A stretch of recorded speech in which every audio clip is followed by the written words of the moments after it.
How to fix wireless adapters missing on Windows 10 and 11. Hello everyone, welcome back to our channel. In today's video, I'm going to show you how to fix if your wireless adapters are missing on your Windows 10 and 11. Now, let's get started with the first fix.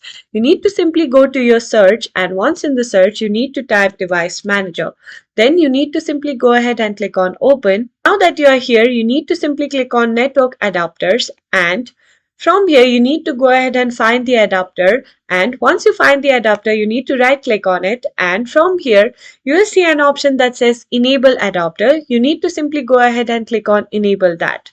And once you do that, this might help you solve the problem, but if it does not, you need to simply go ahead and click on Action over here in the top of it, and from here, you need to simply go ahead and click on Scan for hardware changes. This will start scanning, and this will help you find if there is any problem over here.